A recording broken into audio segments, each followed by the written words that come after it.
হ্যাঁ গো, আনিসে বুহারে বাড়িতে কত বড় একটা টিভি আনছে। আমার বাড়িতে আসে গল্প করেন, সারাদিন স্টার জলসাত বলে সিরিয়াল দেখে, দেখি বলে সেই শান্তি। আমারও একটা ওরম বড় টিভি আনলে হয়। আমার আর অত বড় টিভির দরকার কিসের? তক দেখলে না মোর শান্তি হয়। টিভি দেখার কি দরকার? ও মাই, তোমরা মোক এত ভালো পান। মনের কথা কেমনে আর খুলি কম। হ্যাঁ গো, চা খাবে? এক কাপ চা বানিয়ে আনি দেন নাকি? দে দিবের আশা করছিস যদি। দেখছেন এলে হল বেটি ছাওয়া মানুষ, সারাদিন চা চাইলেও দেয় না। যেই অল্প তারিফ করবেন ওমার আদর উছলি পড়ে। হ্যাঁ গো, আরেকটা কথা কইবার আছে। তুই না চা বলি গেলু, শুনে থে দিছং হইতে তো টাইম লাগবে না। ক তাহলে কি কথা? আজকে সাইব্রন বুহারে বাড়িতে গেছলুম, কি চাউল দিয়ে এলা বিরিয়ানি বানাইছে, সেই স্বাদ লাগে। আমারও বাড়িতে হইলে চাউল আনলেন হয়। ই তো আসবে লাগছে। তুই যে আরো এলে কথা কইস না, তোর এই সুন্দর হাত দুইটে দিয়ে না যেটাই বানাইস না কেনে মঠাই ওইটাই সেই স্বাদ লাগে। তুই যদি খুদি চাউল দিয়ে বিরিয়ানি বানাইস তাও মঠাই সেই স্বাদ লাগে। আর তোর মুখখান দেখলে না মগ ভকে লাগে না, এমনে মোর মনটা শান্তি লাগে। থাকো আর কোন না, এই মানুষটাও যে হইছে না, মোক আরো শরমে লাগে না। চা চালা নিয়ে আইসং। না বড় বাসান বাসলুং রে, এলায় খরচের পাল্লাত ফেলাছিল, ফাঁকি দিয়ে তাও বাসলুং। ই হারামজাদিক 56 ইঞ্চি টিভি লাগে, বাড়িত 18 ইঞ্চি টিভির সামনে থাকি অক তোলা না যায়।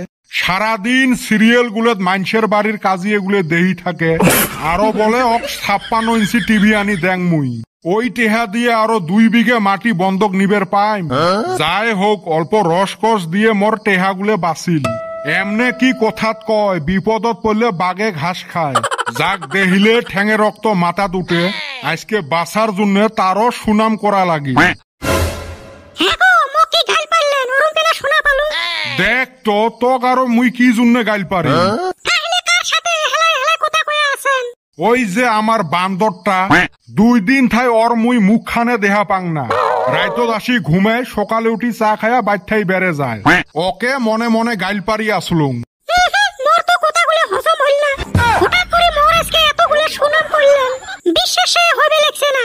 তোক আর মুই কেমনে বুক ফাড়ি দেহাম, তোক যে মুই কত ভালা পাং। বটিটা আনং দেখে দেনেলা। হেই পাগলি, মজাক করিস, যা চাটা নিয়ে আয়। আব্বা কয় একটা কথা কইবের চাং। টেহা পয়সা কিন্তু দিবের পাইবেন নং। না গো, মুই আজকে টেহা পয়সার জন্য আইসং নাই। জীবনত বহুত টেহা নষ্ট করলুম, তোমাকো মেলা জ্বলালুম। বাড়ির কাম কাজ করং না, সারাদিন আড্ডা মারি বেড়াং। 2 দিন ঠাই মোর ওই টেনশনত ঘুম ধরে না।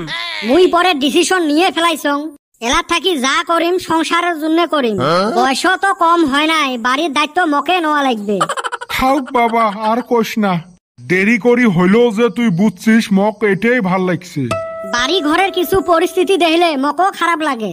এই দেখতো ছাগল গুলে মাউরিয়ের মতো হয়ে আছে। মানুষের ছাগল কি তস্তসা, আর আমার ছাগল গুলের বুকের হাড্ডি গোনা যায়। তোরও তো বয়স হয়েছে, যেমনের সামনে পাতারত নিয়েও যাবেন না পাইস। মুইও তো অল্প ঘাস খোয়াম, তাও মুই খোয়াং না, সারাদিন ঘুরিয়ে বেড়াং। না 5 সং এলাত থাকি ছাগল গুলেক মুইয়ে ঘাস খোয়াবে নিয়ে যায়। এলাত থাকি মানে এলাই নিয়ে যায়। তুই কিছু কাম কাজ করলে রে বাবা মোর বহুত উপকার হয়। মোর এত ধন সম্পত্তি কাই খাইবে। থাকবো আর কইস না, বুঝছং মুই ছাগল গুলেক আগত মুই চরে আনং। যাই হোক ছাওয়াটা যে বুঝিল। আচ্ছা হঠাৎ করি যে ই এত ভালা হল, ওইটাও তো বিশ্বাস হবে লাগছে না। 100 শিয়ালক মারি এর জন্ম, তাতে আরো মরে ঝগড়ি বউয়ের বেটা। না নিজের বেটা কত সন্দেহ করাও ঠিক নয়। বেটা ছাওয়া, এ বেটা ছাওয়া। ও চাচা, আপনার পোলা কোনে গেল? কে রে বাবা, কি জন্য বিশ্রেষ? বাইকটা আছে না নাই সেইটা কোন? বাড়ির তো নাই। উই দেখছো আঙ্গরে রইদে দাঁড় কইরা থুইয়া আইসা সারাম দাদার খবর নাই। আমি কত কষ্ট কইরা একটা ব্যাপারী জোটাইছি। ব্যাপারী মানে কিসের ব্যাপারী? কে আপনি ঘরে বলে ছাগল বেচছেন? বেটা ছাওয়া না কইলো, আমাক কইলো 1 ঘন্টার ভিতরে আমি ছাগল নিয়ে আইছি। 2 ঘন্টা হইলো সারাম দাদার খবর নাই। 23 মারছে, এই জন্য হারামজাদা টপ টপা রস দিয়ে মোর ছাগল গুলো নিয়ে গেল। মোর সেলায় সন্দেহ হছিল ই এত তাড়াতাড়ি এত ভালা হল। র এই বান্দরক আগত ধরং, আর এ কদম তক ব্যাপারী আনা ছুটেং র এ খেলা তাইলে আবার জমছে পোলাও কত বালি ব্যাপারী ভাই বাস পার যদি চান দৌড়েন